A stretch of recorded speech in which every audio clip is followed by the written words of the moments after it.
All right, stick around, Steve, because we want two experts to weigh in on the administration's progress on financial regulatory reform. Joining us now is Dan Mitchell, Senior Fellow from the Cato Institute, and Christian Weller, Senior Fellow at the Center for American Progress and Associate Professor for Policy at UMass Boston.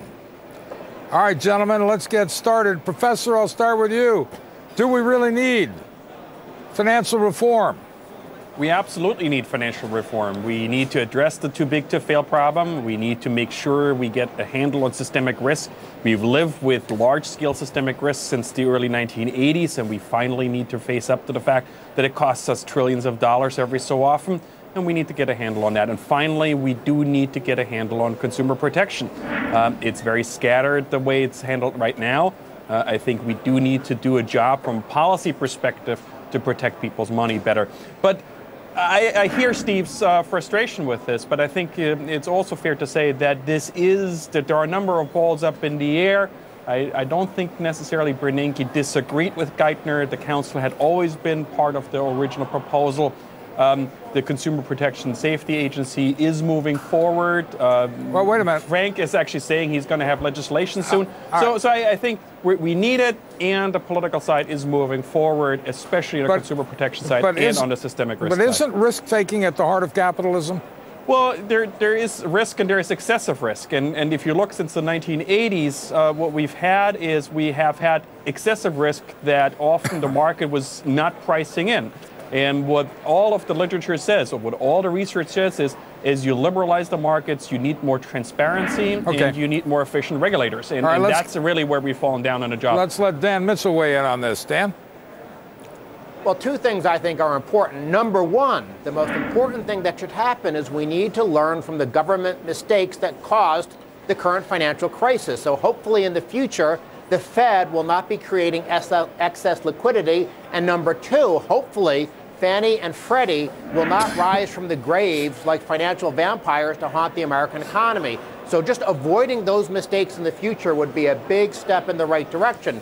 Beyond that, I agree with Christian about somehow dealing with too big to fail. But the key way of dealing with too big to fail is to let the institutions fail. And I've always been a fan of what's known as the FDIC resolution approach. Shut an institution down, wipe out the shareholders, fire the managers, and pay another institution to absorb the one that went bankrupt. That's the only way to avoid moral hazard. And unfortunately, I think the administration's plan is moving in the wrong direction. As a matter of fact, the administration's plan is all about moving the regulatory boxes around on the bureaucratic flowchart. Well, let me jump in here very quickly. I think there is a little bit of a disagreement, and I think it fundamentally shows where Dan and I are coming from. I think what we want is actually create new boxes. The systemic risk regulator and the consumer protection are actually new things. And it is about preventing the next crisis from happening, rather, as Dan would like to do, stepping in a different way when the crisis happens. And I think that is fundamentally where I think the rubber hits the road in the discussion. What can we do to prevent the crisis rather than stepping in after things have gone wrong? Steve, are these gentlemen making sense to you? Yeah, they're making sense. The only thing that didn't make sense to me is how you listened to those hearings last week and feel like things are on the right track. It sounded to me, as I listened to probably more of it than I should have as a human being, was that they don't seem to have coalesced around general principles. Not only are Christian and Dan arguing, but it sounds like, you know, moderate Democrats and liberal Democrats are arguing. The industry's over here on a whole other side here. The Republicans maybe closer to industry. It doesn't sound like we as a nation are any closer to figuring out how we want to fix this thing. And you would have thought by now we would have had more of this together. I agree we need to take the time to do it right. I think the biggest problem is that health care sucked the energy out of the more critical issue, which is regulatory reform. Well, I think that's the point, Steve, right? I mean, we started off with like a major financial crisis, but then there was also a recession that took a lot of energy, and now healthcare reform, but also energy and a number of other issues have taken precedent.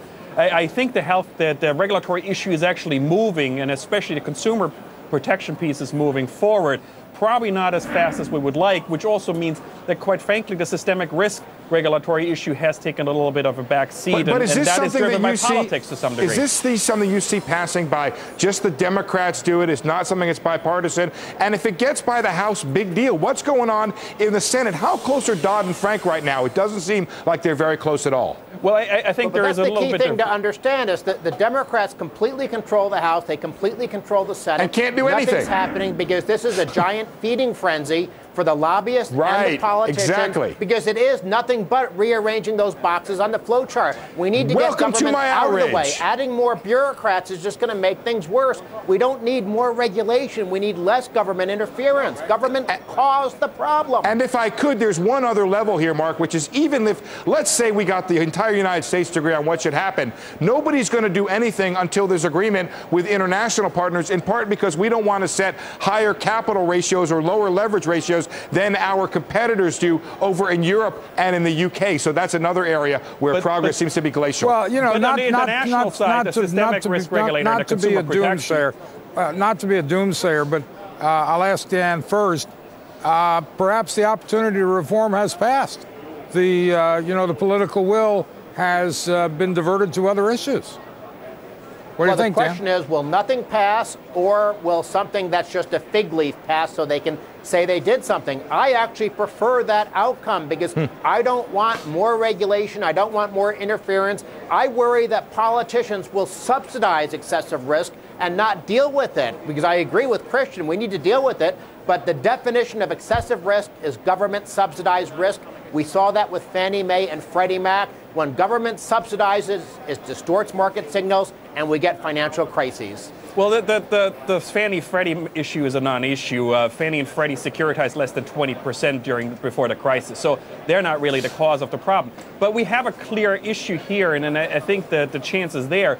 I think Congress will deal with the consumer protection issue because I think consumers are outraged that in the middle of a crisis, banks are very profitable because of overdraft fees and stuff like that. All right. The systemic risk issue is something that ultimately will also be dealt with because we have a lot of systemic risk still in the markets, and I think ultimately voters will respond to massive bank failures as we see every month. Got to leave it there. Thank you very much, Christian, Dan. Thank you very much, Mark. And Steve. Thank you.